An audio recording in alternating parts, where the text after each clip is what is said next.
अक्सर ये कह रहे हैं भी किवें लैजिसलेचर एग्जैक्टिव और मीडिया तो पहला तो ही सिखां मुसलमाना ईसाइयां दलितां दे खिलाफ बायस रखदा सी जां उस दे खिलाफ रहा, पर हुण जुडिशरी चों भी साडे लई वैसे तो 33-34 साल की जो असीं गल करदे हैं नवंबर 84 के हवाले नाल इंसाफ नहीं निकलिया, टाडा वर्गे कानून बने, चैलेंज भी होए नहीं, पर हुण किस तेजी नाल ईवन इलैक्शन ईव दे उत्ते जदों इलैक्शनां चल रही ने सुप्रीम कोर्ट का की एटीट्यूड है। और ये केस तो बाद विद इन ए वीक असीं दूसरा केस देख रहे हैं। हुण जगतार सिंह जौल जग्गी जौल जिहड़े ब्रिटिश स्कॉटलैंड दे ग्लासगो दे रहण वाले उन्हां दे सिटीजन ने, उन्हां और 9 जिहड़े सिख ने नौजवान उन्हां दे खिलाफ इन्हां ने केस बनाए हुए ने जी, RSS दे ते फलाणे नूं मारिया ते ढिमके नूं मारिया। ਜ਼ਾਹਰ है वो वारदातां पंजाब दे विच होईयां। बेशक वो केस अमरिंदर सरकार जिन्हें पहला कदे ईवन ड्रग मामले च जदों कि बिक्रम मजीठीए के खिलाफ चार्ज पिछली हुकूमत वेले लगदा सी ते अमरिंदर ने कहा सी ना ना ना जी साडी जिहड़ियां ने पुलिस और इन्वेस्टिगेटिव एजेंसीज बड़ियां केपेबल ने और CBI नूं देण दी लोड़ नहीं। लेकिन ये सारे केस जिहड़े ने 8 जगतार सिंह जौल और दूसरे केस अमरिंदर ने नैशनल इन्वेस्टिगेटिव एजेंसी के हवाले किए और नैशनल इन्वेस्टिगेटिव एजेंसी ने किवें पंजाब च आके उन्होंने टॉर्चर भी किया, दूसरा भी रहा। लेकिन क्योंकि ट्रायल पंजाब दे विच चलने सी ते है ही झूठे मुकदमे ने, सो उन्होंने लगा कि भी ये गल जिहड़ी है इत्थे बननी नहीं है। पंजाब दे विच भावें कोई अदरवाइज भी हुंदा है, घट्टो घट्ट एविडेंस बेस्ड ही फैसला होएगा।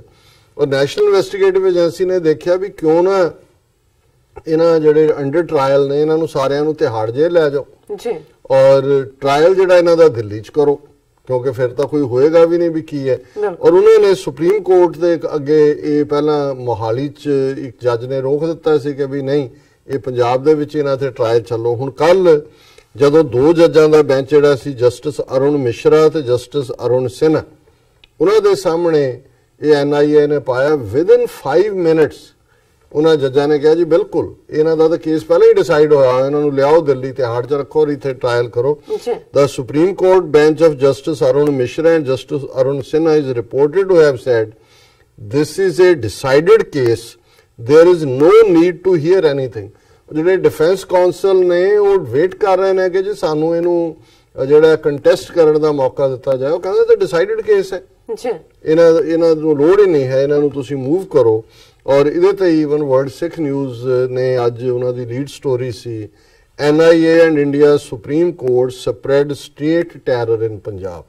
ये है भी नैशनल इन्वेस्टिगेटिव एजेंसी भी और सुप्रीम कोर्ट भी स्टेट टैरर दे उत्ते उतर आए ने। और उहदे च उन्होंने कहा कि भी ये जिहड़ा उन्होंने पहले ही supreme court of India has reverse this trend for senior has reserved this trend for senior leaders and activists of Kashmir long back. Now it is the turn of Sikh political prisoners and under trials. कि कश्मीरियां दे मुद्दे ते किवें NIA उन्होंने यासिर मलिक नूं उत्थे लै गई, दूजियां नूं लिया रही है। हुण तक तो ये कश्मीर लिए रिजर्व रखा सी, हुण सुप्रीम कोर्ट जिहड़ा ये बिल्कुल उसे किस्म का ही बरतारा कर रहा है। और स्टोरी दे एंड च उन्होंने कहा undoubtedly the NIA has been emboldened by the lackadaisical and grossly partial behavior of the British government, which has not found time in nearly 2 years to meet their national Jagtar Singh Jaggi in prison. Clearly, this is a more work for the Free Jaggi Now campaign and the dedicated Scottish MP Martin Doshery Hubs, who took the case to the British Parliament, while the Indian state is never bothered about its image or record regarding human rights violations is pretty well known. But when the Supreme Court and the NIA also show such careless and carefree attitude, knowing well that the case has international ramifications, this is a marker of the developing fear climate encircling the rights environment in India. कि उत्थे human rights का की हाल है, जो British citizen है 200 MP ने लिखा हुआ है पर उन्होंने फॉलो अप नहीं किया, इधर किसी का कोई इंटरेस्ट नहीं है। और जुडिशरी ये मैसेज दे रही है भी इंटरनेशनली जो मर्जी साडा इमेज होए we don't give a damn. So ये जिहड़ा अज हाल है साडा ईवन जुडिशरी दे हत्थां। जी डॉक्टर साहब हुण आपां अपने दर्शकां दे मैसेज शेयर करते हैं। सब तो पहला असीं सांझी फतेह बुलाते हैं। वाहिगुरू जी का खालसा वाहिगुरू जी की फतेह एंड अस्सलाम वालेकुम। एंड बनारस खान सानू लिखते ने जी आया नू ग्रेट डॉक्टर साहब। एंड भाई गुरमीत सिंह जी फतेह बुलाते ने। प्रीत प्रीत सानू कहते हैं कि खालसा जिंदाबाद। आमिर शाहजाद लिखते हैं डॉक्टर साहब क्या हाल है आपका। और बनारस खान कहते हैं बेशक उन्होंने पहले जो सेगमेंट आपा किया उत्ते लिखा। और जीता सुंदर जी सानू कहते हैं कि खालसा जिंदाबाद टीवी 84 गुड रेफरेंडम 2020 क्या उन्होंने। लाल बाबू जी सानू लिखते हैं सत श्री अकाल जी। एंड तारिक हुसैन सानू लिखते हैं डॉक्टर साहब। एंड नीलम कौर जी अदाब what is effect of referendum 2020 on Sikh movement of independence and how it will be conducted। देखो रेफरेंडम 2020 ਦੇ ਮੁਹਿੰਮ ਕਾਫੀ ਜ਼ੋਰ ਸ਼ੋਰ ਨਾਲ ਚੱਲ ਰਹੀ ਹੈ ਜੀ। ਸੀਐਟਲ ਦੀ ਪੈਰੇਡ ਵੇਲੇ ਵੀ ਵੱਡੇ ਪੈਮਾਨੇ ਤੇ ਰਜਿਸਟ੍ਰੇਸ਼ਨ ਹੋਈ ਔਰ ਜਿਵੇਂ ਉਹਨਾਂ ਦੀ ਟੀਮ ਨੇ ਦੱਸਿਆ ਕਿ 6 ਜੂਨ ਨੂੰ ਜਿਹੜਾ ਕਿ ਘੱਲੂਘਾਰਾ ਦਿਨ ਹੈ ਜਿਸ ਦਿਨ ਭਾਰਤੀ ਫੌਜ ਨੇ ਟੈਂਕਾਂ ਤੋਪਾਂ ਨਾਲ ਹਮਲਾ ਕੀਤਾ ਸੀ 3 ਜੂਨ ਨੂੰ ਔਰ 6 ਜੂਨ ਨੂੰ ਅਕਾਲ ਤਖਤ ਟੈਂਕਾਂ ਦੇ ਗੋਲਿਆਂ ਨਾਲ ਢਾਇਆ ਗਿਆ ਸੰਤ ਪਿੰਡਾਂ ਵਾਲਿਆਂ ਦੀ ਸ਼ਹੀਦੀ ਹੋਈ। ਸੋ 6 ਜੂਨ ਨੂੰ ਲਿੰਕਨ ਮੈਮੋਰੀਅਲ ਵਾਸ਼ਿੰਗਟਨ ਦੇ ਵਿੱਚ ਬਹੁਤ ਵੱਡੀ ਰੈਲੀ ਰੱਖੀ ਹੋਈ ਹੈ ਜਿਹਦੇ ਵਿੱਚ ਹਜ਼ਾਰਾਂ ਸਿੱਖਾਂ ਦੀ ਸ਼ਮੂਲੀਅਤ ਹੋਏਗੀ। ਅਸੀਂ ਵੀ ਉਸ ਦਾ ਹਿੱਸਾ ਹੋਵਾਂਗੇ। ਸੋ ਬਾਕੀ ਰਜਿਸਟ੍ਰੇਸ਼ਨ ਪ੍ਰੋਸੈਸ ਜਾਂ ਉਹ ਤਾਂ ਚੱਲ ਰਹੀ ਹੈ। ਪੰਜਾਬ ਦੇ ਵਿੱਚ ਕਿਵੇਂ ਇੰਪਲੀਮੈਂਟ ਹੋਏਗਾ ਇਸ ਨੂੰ ਦੂਸਰਾ ਕਿਵੇਂ ਹੋਏਗਾ ਇਹ ਕਿਸੇ ਵੇਲੇ ਅਸੀਂ panel discussion Sikhs for justice the team ਨਾਲ ਕਰਾਂਗੇ ਕਿਉਂਕਿ ਇਹ Sikhs for justice the campaign ਹੈ। ਅਸੀਂ ਪੂਰੀ ਹਮਾਇਤ ਦਿੰਦੇ ਪਰ ਉਹਦੀਆਂ ਟੈਕਨੀਕੈਲਿਟੀਜ਼ ਔਰ ਉਸ ਦੀਆਂ ਪ੍ਰੈਕਟੀਕੈਲਿਟੀਜ਼ ਜਿਹੜੀਆਂ ਨੇ ਇਹਨਾਂ ਦੀ ਜ਼ਿੰਮੇਵਾਰੀ ਉਹਨਾਂ ਦੇ ਕੋਲ ਹੈ। ਸੋ ਉਹਨਾਂ ਤੋਂ ਅਸੀਂ ਜ਼ਰੂਰ ਕਿਸੇ ਵੇਲੇ ਇਸ ਬਾਰੇ ਗੱਲਬਾਤ ਸੁਣਾਂਗੇ। ਬਿਲਕੁਲ। ਇਰਫਾਨ ਸ਼ਾਹਜਾਦ ਵੀ ਸਾਨੂੰ ਕਹਿੰਦੇ ਜੀ ਆਇਆਂ ਨੂੰ doctor Sahib Neelam Kaur ji. And हुण मेरे को एसओ सुरिंदर जी की जो अपनी लिखत से कल वाली वो आप साझी करन जा रहे हैं जिहड़ी कि उन्होंने लिखा है कि पंजाब विच किद्दां पंजाब बिहार बनिया पिया। बीते 72 सालां विच पंजाब दा सारा कुछ तबाह हो गया। ना कोई सिद्धांत बचिया ना विरासत ना नौजवानी ना किसानी। अज पंजाब दा यह हाल है कि पंजाब विच कोई रहना नहीं चाहता। कारण पंजाब नूं पंजाब दोखियां ने रहन जोगा नहीं छड्डिया। पंजाबियां दीयां पीड़ां परदेस तुर चलियां हन। जे किसी घर दा एक मैंबर परदेस तुर गया बाकी टब्बर ने भी समा पा के कनेडा अमरीका चले जाना है। पंजाब बाहर तुर चलिया है। पंजाब विच बिहार यूपी ने अपना झंडा गड़ दिता है। कुदरती ऐदा पंजाब नूं बगैर डंडा वरते खाली करवाया जा रहा है। सानू शरीरक मौत दा पता हुंदा लेकिन सानू बौद्धिक मौत दा पता नहीं है।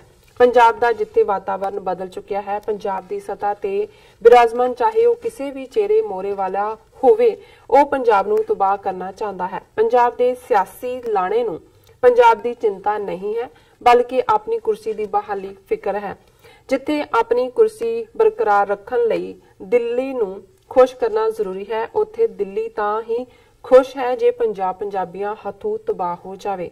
पंजाब नूं दिल्ली ने तां तबाह करना ही है उत्थे पंजाबियां ने यह नितारा करना है।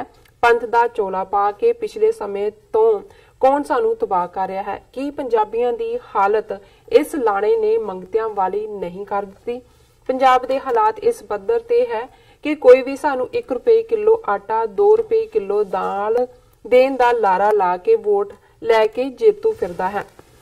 पंजाब चेतना नाल बनना है। पंजाब बौद्धिकता नाल बचना है। पंजाब पढ़न नाल बचना है। पंजाब लिखन नाल बचना है। जी राठ साहब बहुत बहुत शुक्रिया सुरिंदर जी जो तुसीं किहा इहदे विच एक लफ्ज़ भी होर ऐड नहीं किया जा सकता। तुसीं पूरा कंप्रहेंसिव जिहड़ा सॉल्यूशन भी दिता है जी कि एजुकेशन की है और अकल बौद्धिकता और इंटैलेक्ट दे नाल बहुत बहुत शुक्रिया। एक लिखत मैं देख रहा उस्मान तालिब जी दी डेनमार्क तो आई है जी।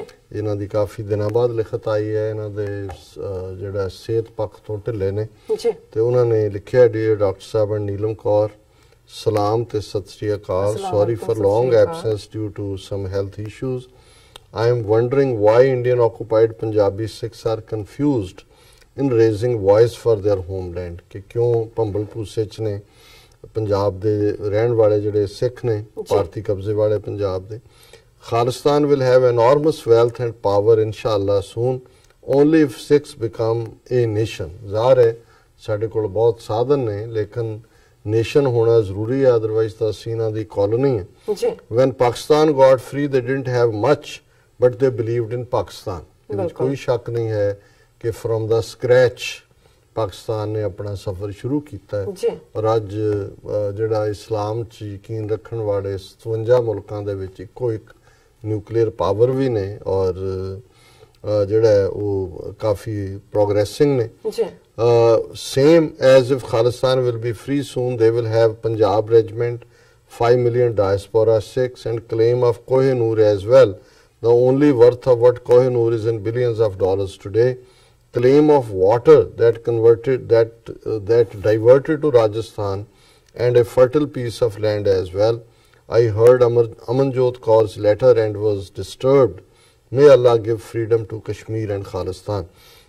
ਉਸਮਾਨ ਤਾਲਬ ਜੀ ਬਹੁਤ ਬਹੁਤ ਸ਼ੁਕਰੀਆ ਜੀ। ਇਹਦੇ 'ਚ ਕੋਈ ਸ਼ੱਕ ਨਹੀਂ ਸਾਡੇ ਕੋਲ ਕੁਦਰਤੀ ਸਾਧਨ ਪਾਣੀ ਹੈ, ਫਰਟਿਲ ਜ਼ਮੀਨ ਹੈ, 5 ਮਿਲੀਅਨ ਸਿੱਖ ਡਾਇਸਪੋਰਾ ਹੈ।